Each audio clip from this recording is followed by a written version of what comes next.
Hello everyone, আজ আমি যাচ্ছি ডাক্তার দেখাতে আর তার জন্য এখানে রেডি হয়ে নিয়েছি। তো বিকালের দিকে যেহেতু ডাক্তার দেখানো ছিল সেই জন্য আমরা সেই মতো এসে বসেই ছিলাম, কিন্তু অনেকক্ষণই হয়ে গেল প্রায়, কিন্তু ডাক্তারের আর পাত্তা নেই। ডাক্তার আসতে অনেকটাই আজকে লেট করছিল। তো তারপর আমি এখানে একটা ডেয়ারি মিল্ক খেয়ে টাইমটা একটু পাস করছিলাম। তো প্রায় 1 থেকে 1.5 ঘন্টা পর ফাইনালি ডাক্তার দেখানো হলো। আর ডাক্তার দেখাতে প্রায় সন্ধ্যেই হয়ে গেছে, দেখতেই পাচ্ছ। তো সন্ধ্যেবেলার দিকে বাড়ি যাচ্ছিলাম, তারপরে হঠাৎ সুরজ বললো চলো বাইরে থেকে একটু চা খেয়ে যাই। তারপরে আমরা এখানে একটা চায়ের দোকানে দাঁড়ালাম।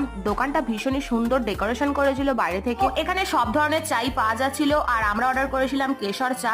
আর এখানে স্পেশাল একটা সিঙ্গারা পাওয়া যাচ্ছিল তার সাথে, সেটাও অর্ডার করেছিলাম, আর কিছু চিকেন। আর এখানে যে স্পেশাল সিঙ্গারা সেটা একটু চাটনির সাথে সার্ভ করেছিল, খেতে ভীষণই সুন্দর ছিল।